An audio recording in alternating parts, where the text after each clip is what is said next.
Okay, today we're going to be taking a look at the M60 machine gun barrel, or barrels, and just kind of how they've evolved over the years, and some important things to know and understand, especially if you are a civilian who owns a transferable gun, because these parts do wear out.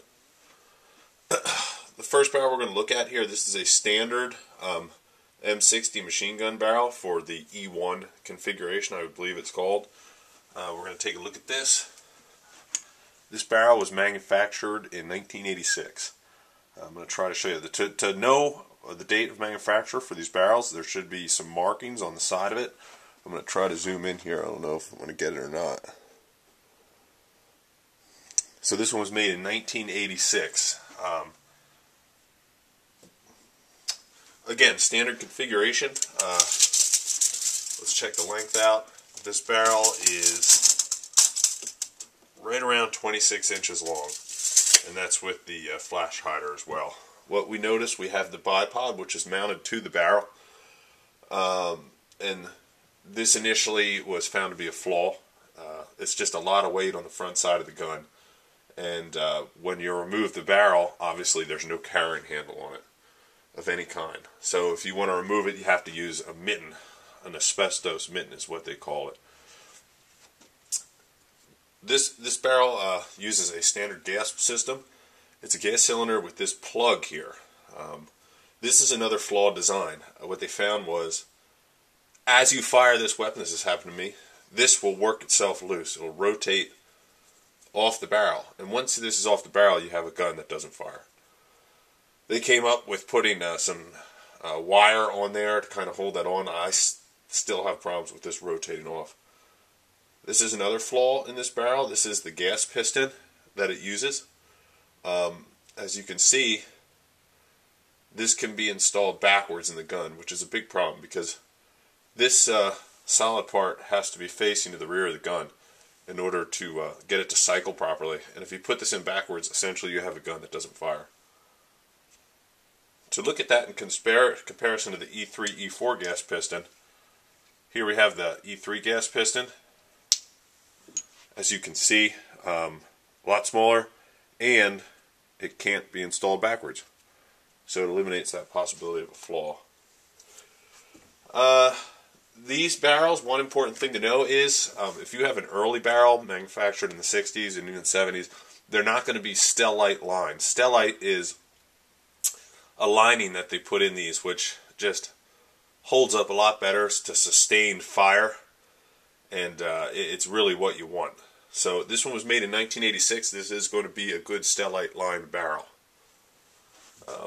This barrel right here was made in 1970, so that's not going to be a stellite lined barrel. Essentially, they're the same as far as looks go and appearance, but they're not the same.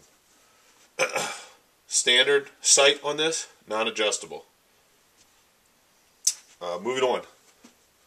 This is an M60 E3 long barrel.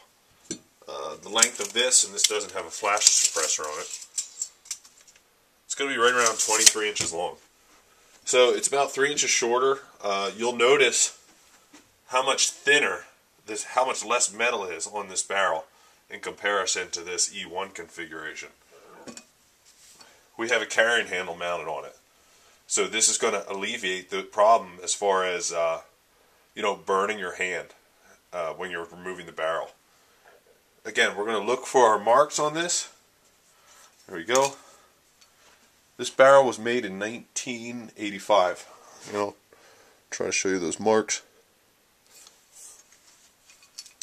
With less material, obviously, comes significant weight decrease. So this is a much, much lighter barrel.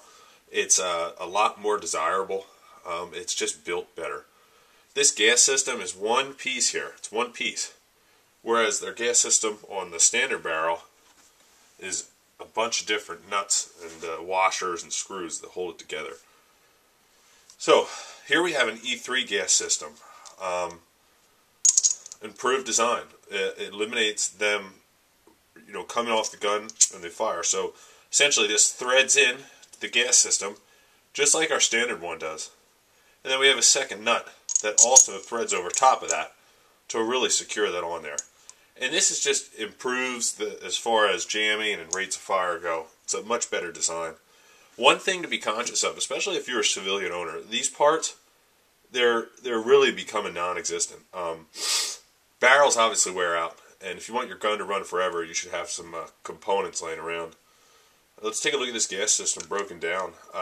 This is the E3 gas system here, the one I just showed you, and you're thinking to yourself, well, you know, that's not going to wear out. The bore's going to wear out. Well, wrong. These wear out.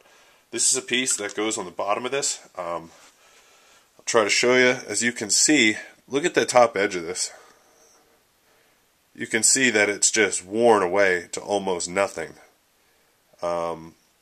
Just from firing the gun, a lot of build-up in there. These wear out.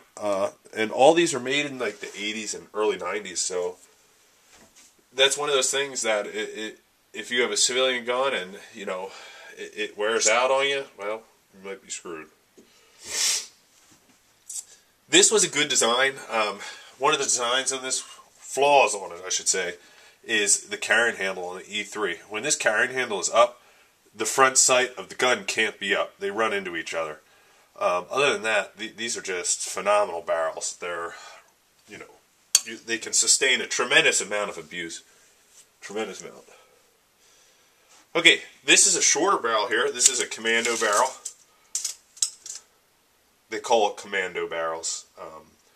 It's right a little, just over 19 inches long with a flash suppressor on it. What we have here, let's take a look at it. E4 carrying handle. Okay, you notice the slight tilt that is on this. And what that does is that alleviates this from conflicting or running into the front sight, or I'm sorry, yeah, the front side of the gun. Front sight post. You'll notice that the post on the front sight is adjustable. This is an E4 gas system. I didn't take this off. This is, again, 3 pieces. This was used for some time, but however, these they found started cracking. And they actually went back to the E3 design, and I believe they have an E6 design now. This is a fluted barrel. I believe that someone had this barrel fabricated. I was told Kent Lamont had this done. There's no date that I can find on it because of the marks were machined off. But these are so nice. They're so nice to shoot with, and from a tactical standpoint, this is what you want on your gun, obviously. For close quarters situations, it's just a lot more easier to maneuver, and it sheds significant weight from the gun. These long barrels are nice too, but they give you maybe a little more accuracy at long ranges. But this seems to be the one that most people want. This is a Seiko USGI Commando barrel. It's set up in E4. I believe this is an E3 barrel, and how can we tell? Well, let's look at our manufacture date. This barrel was made in 1992. Try to move in. So in 1992, this was made. I got this barrel brand new. These are extremely hard to find. Extremely hard to find.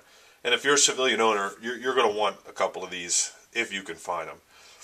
Again, we have the E4 gas system. This cannot come off while shooting. It's just not possible.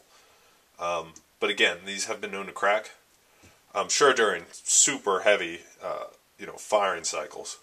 I've never had any issues of any kind. We have our flash hider on these is a much smaller, nicer, lighter design. It's held on with a pin. It's threaded on and then held on with a pin, as you can see on this one.